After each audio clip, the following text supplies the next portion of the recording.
ये बात नहीं है पुत्र। फिर तुम इस प्रकार उदास और चिंतित क्यों हो? केवल इसलिए कि तुम लोग सार्वजनिक गायकों की तरह वहां जा रही हो, रघुकुल के विशेष निमंत्रण पर नहीं। तो क्या हुआ? हम तुम जैसी वीर माता के पुत्र हैं, हमें भय किस बात का? माँ, ये नहीं समझना, हमें वीणा के सुरों पर केवल रामायण गाना ही आता है। समय आने पर हम अपने धनुष की टंकार से तीनों लोगों को हिला सकते हैं। यही तो है मेरी चिंता, यही है मेरी व्यथा।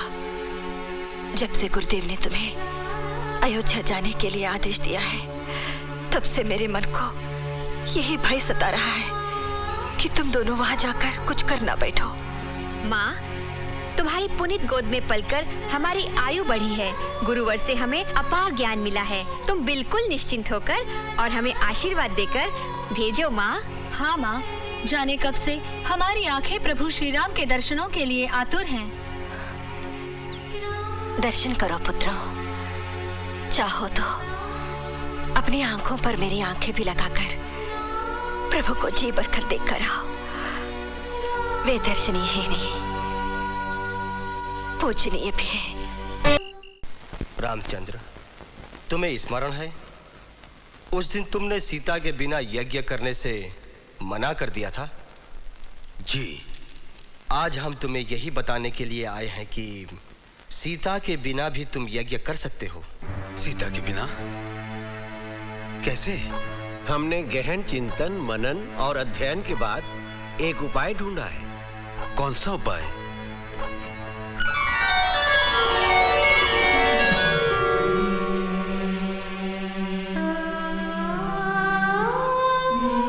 सीता की प्रतिमा। सीता की स्वर्ण प्रतिमा?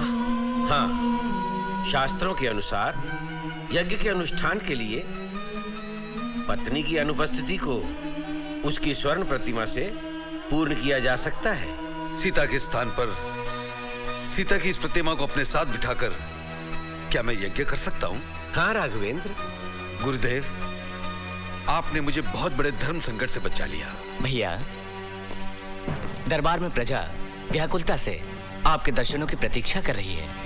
प्रभु श्री रामचंद्र की जय! प्रभु श्री रामचंद्र की जय! प्रभु श्री रामचंद्र की जय! प्रभु, हमारी भूल के लिए हमें क्षमा कर दीजिए। केवल एक मूर्ख व्यक्ति ने ओछी बात कही थी, किंतु हम सब पाप के भागी बन गए। हम लोगों ने अपनी प्रिय सीता माता को खो दिया और उनके शराब का फल बरसों से भोग रहे हैं महाराज।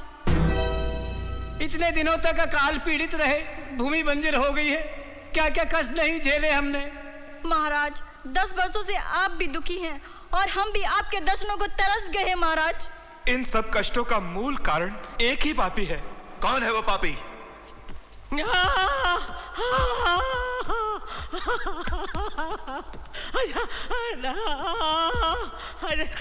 महाराज, ये मेरा पति पचकोड़ी है, इसी ने ही परम पुनीता सीता मैया पर लालचन लगाया था, इसीलिए ईश्वर ने इसकी बाजा छीन ली।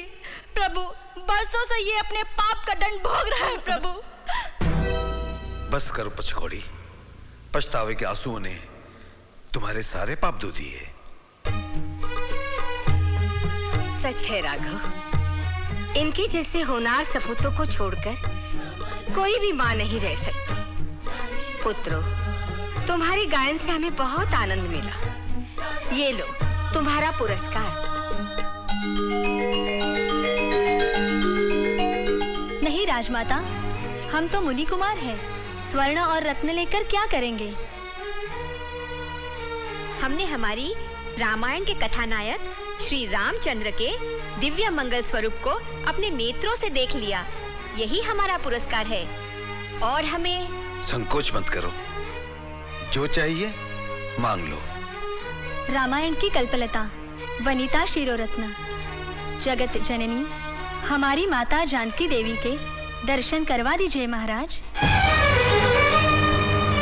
आपके दर्शनों के साथ अगर उनके भी दर्शन हो जाएं, तो हमारा जीवन सफल हो जाए।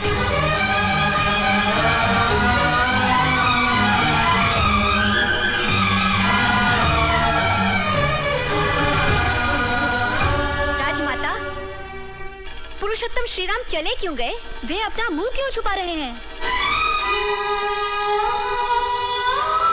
बोलो सीता, बोलो। मैं उन बालकों को क्या उत्तर दूं? क्या उत्तर दूं?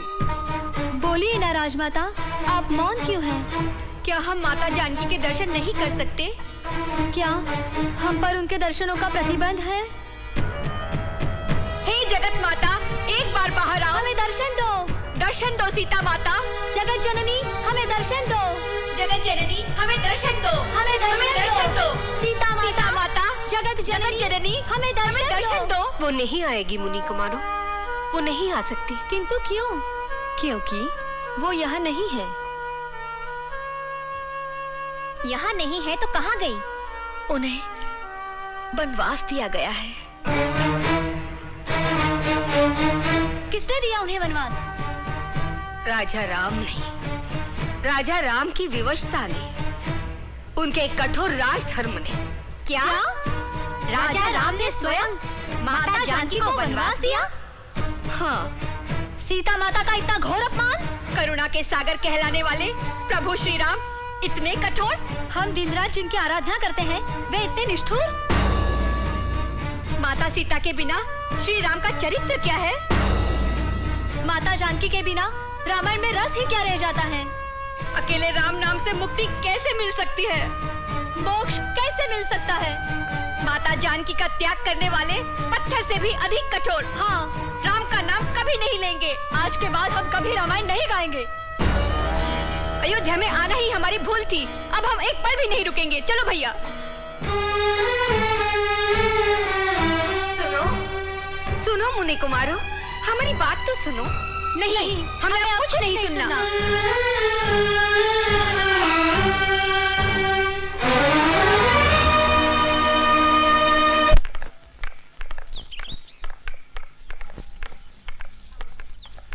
आ गए पुत्रों।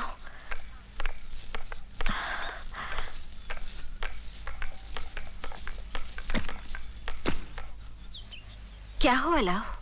होना क्या है? सुना कुछ और था, देखा कुछ और। ये क्या कह रहे हो? तुम लोगों ने अयोध्यापुरी देखी ना? हाँ देखी, और उसके पुराधीश को भी देखा। तुम लोगों ने प्रभु श्री राम के दर्शन किए? हाँ कर लिए। वे कुशल पूर्वक तो है ना? उन्हें क्या कष्ट हो सकता है माँ? प्रेम से खाते हैं, आराम से रहते हैं, बड़े प्रसन्न हैं। माँ, राम का नाम लेने से तुम इतनी प्रसन्न क्यों हो जाती हो? इसलिए कि वे देव स्वरूप हैं। मुझे ही नहीं, उनका नाम लेने से सबको आनंद मिलता है। पहले हम भी ऐसा ही सोचते थे। वे पुरुषोत्तम हैं, सर्वगुण संपन्न हैं, आदर्श की मूर्ति है। किंतु उन्हें देखकर और उनसे मिलकर हमारे भ्रम का दर्पण टुकड़े टुकड़े हो गया। माँ, ऐसे क्यों कह रहे हो पुत्र? क्या उन्होंने तुमसे कुछ कहा? तुम्हारा अपमान किया? नहीं माँ, किंतु यदि वे हमारा अपमान भी करते तो इतना दुख नहीं होता जितना दुख ये जानकर हुआ कि उन्होंने माता जानकी का परित्याग करके उन्हें वन में भिजवा दिया। उस समय वे गर्भवती थी। राम ने ऐसा काम कैसे किया माँ? इसका कोई विशेष कारण होगा। अभी तुम बालक हो, नहीं समझोगे। क्या कारण रहा होगा माँ? इतना बड़ा अन्याय करने पर भी तुम उन्हीं का पक्ष ले रही हो। सुनकर हमें इतना दुख हुआ है। माता जानकी पर क्या बीती होगी? क्या पता वे जीवित भी है या नहीं। राम अन्यायी है, अधर्मी है। नहीं, नहीं, ऐसा न कहो, ऐसा न कहो। वे बड़े हैं, महान हैं, महापुरुष है। हाँ, महापुरुष, बड़े, महान, किस बात में? देह में, कद में या आयु में? सीता माता का परित्याग करने वाले कठोर राजा राम के लिए हमारे मन में कोई मान नहीं है। अब हमारे मुख पर उस अन्याय का नाम कभी नहीं आएगा। अब हम रामायण का गायन नहीं करेंगे, कभी नहीं करेंगे। राम पापी है माँ, पापी। नहीं, चुप करो। प्रणाम मुनिवर। कौन हो तुम? मैं अयोध्यापति श्री राम का दूत हूँ। वे अश्वमेध यज्ञ की तैयारी कर रहे हैं। वे चाहते हैं कि आप अपनी शिष्य मंडली सहित पधारकर उन्हें कृतार्थ करें। श्री राम अश्वमेध यज्ञ कर रहे हैं। उनकी लोक पावनी भावना का हम आदर करते हैं। ईश्वर करे उनका यह यज्ञ सफल हो। हम आने का प्रयत्न करेंगे।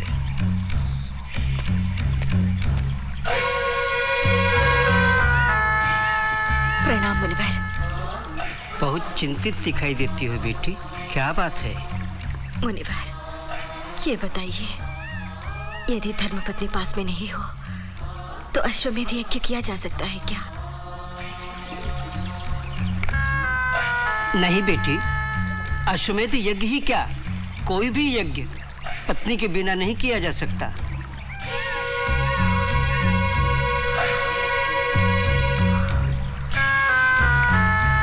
असंभव। किसी भी ब्रह्मचारी को अथवा पत्नी विहीन गृहस्थ को यज्ञ करने का अधिकार नहीं है।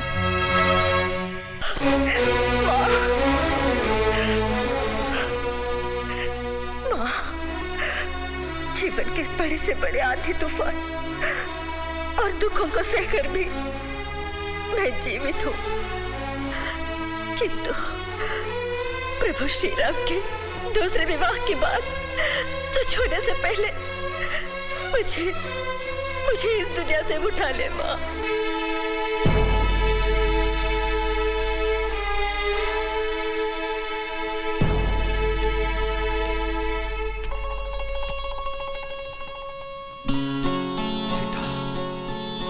सीता, सीता,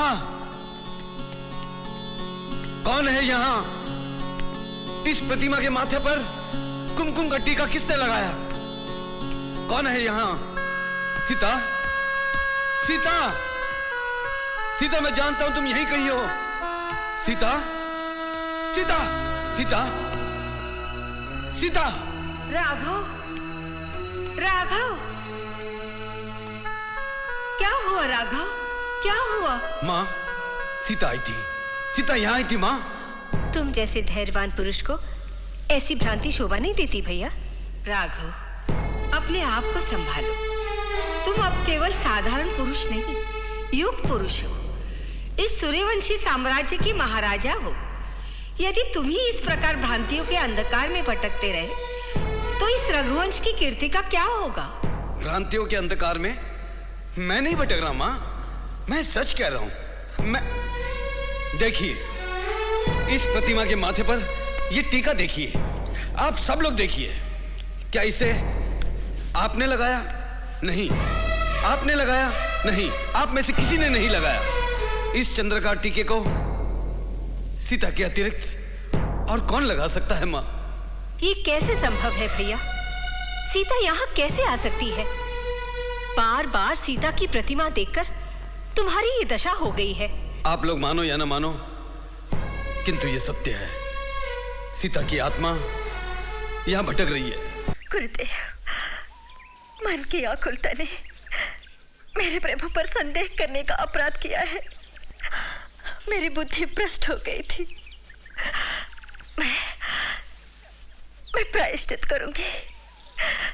मुझे मेरे पाप का निवारण बता दीजिए गुरुदेव। यदि तुम एक व्रत का पालन करो तो तुम्हें इस पाप से मुक्ति भी मिल जाएगी और शांति भी। मैं अवश्य करूंगी। आप बताइए गुरुदेव। इसे नवरात्र व्रत कहते हैं। इसमें उपवास रखते हुए श्रद्धा और भक्ति पूर्वक दुर्गा माता की आराधना करनी पड़ती है। उन्हें शतदल कमल के फूल चढ़ाने पड़ते हैं। किंतु बेटी, यदि पूजा में कोई विघ्न पड़ा तो ये व्रत हानिकारक भी हो सकता है। मैं प्रयत्न करूंगी गुरुदेव कि मेरे व्रत में कोई विघ्न ना पड़े। किंतु शतदल कमल कौन लाएगा? हम है ना माँ। शतदल कमल है क्यों? हम सहस्त्रदल कमल लेकर आएंगे। पुत्री, ऐसे वीर पुत्रों के होते हुए तुम क्यों चिंता करती हो?